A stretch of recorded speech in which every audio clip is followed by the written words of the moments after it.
এখন কিন্তু বেশ গরম পড়ে গিয়েছে। শিশুরা সাধারণত কিন্তু আমরা জানি যে খুবই সেন্সিটিভ হয়, মানে একটুতেই কিন্তু তারা কাবু হয়ে যায় বা একটুতেই তারা কিন্তু রোগশোকে পড়ে যায়। তাহলে আসুন আগে প্রথমে জানি যে গরমের শুরুতে সাধারণত আমাদের শিশুরা কি সমস্যায় আক্রান্ত হয়।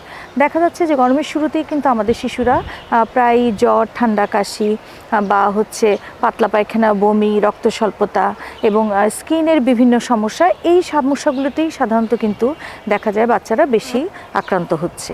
তাহলে আসুন আমরা যদি কিছুটা সচেতন থাকি এবং কিভাবে সচেতন থাকব যাতে এই সমস্যাগুলো থেকে আমরা শিশুকে এই গরমের দিনটাতে সুস্থ রাখতে পারি।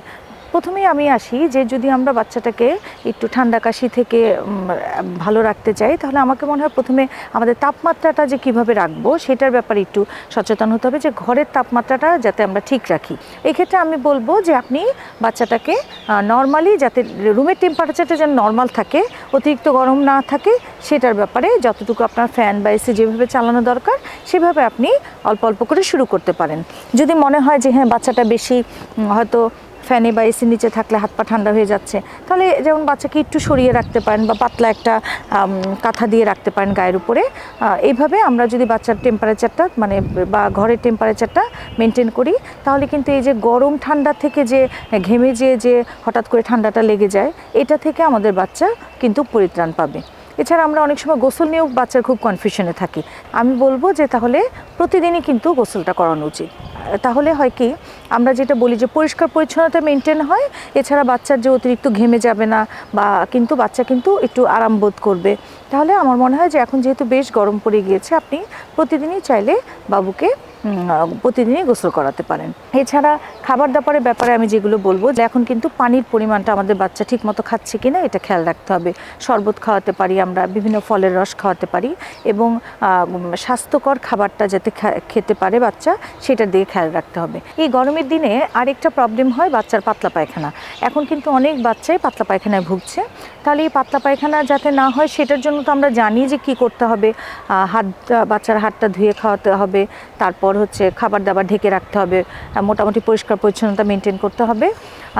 এছাড়া আরেকটা কথা এখানে আমি বলতে চাই, এই গরমের মধ্যে যেটা হয় যে বাচ্চাগুলি স্কুলে যায় দেখা যায়, বা ছোটো বাচ্চাদেরকে আমরা কিন্তু এই গরমের জন্য জুস, বাইরের জুস, তারপর হচ্ছে বিভিন্ন ফলের বাইরে কেনা ফলের রস, তারপর হচ্ছে বিভিন্ন কোল্ড ড্রিঙ্কস, এগুলো কিন্তু খাওয়াই।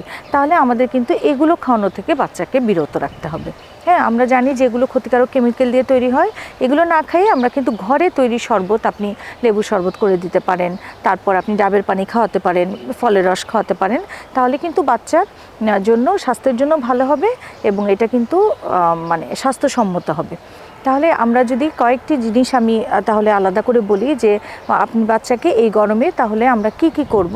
প্রথম কথা হচ্ছে আমরা তাপমাত্রাটা যাতে ভালোভাবে মেনটেন করব, যাতে বাচ্চার অতিরিক্ত গরম না লাগে, এবং পাতলা সুতি কাপড় পরাবো, পরিষ্কার পরিচ্ছন্নতা মেনটেন করব, প্রতিদিন গোসল করাবো যাতে পরিষ্কার পরিচ্ছন্ন থাকে বাচ্চা, এবং আমরা কি করব, তাকে পর্যাপ্ত পরিমাণে পুষ্টিকর খাবার খাওয়াবো, সেই সাথে বেশি করে পানি, শরবত, ফলের রস, এগুলো বেশি বেশি করে খাওয়াবো। এবং অবশ্যই সবসময়ের জন্য যে কথা সেটা হচ্ছে অবশ্যই আমরা বাইরের খাবার অ্যাভয়েড করার চেষ্টা করব, ঘরে তৈরি খাবারে বাচ্চাকে অভ্যস্ত করব। আমার মনে হয় যদি আমরা এই নিয়মগুলো একটু মেনে চলি এবং একটু খেয়াল করি, আপনার বাচ্চা সুস্থ থাকবে এবং সে স্বাভাবিকভাবে বেড়ে উঠবে। ধন্যবাদ।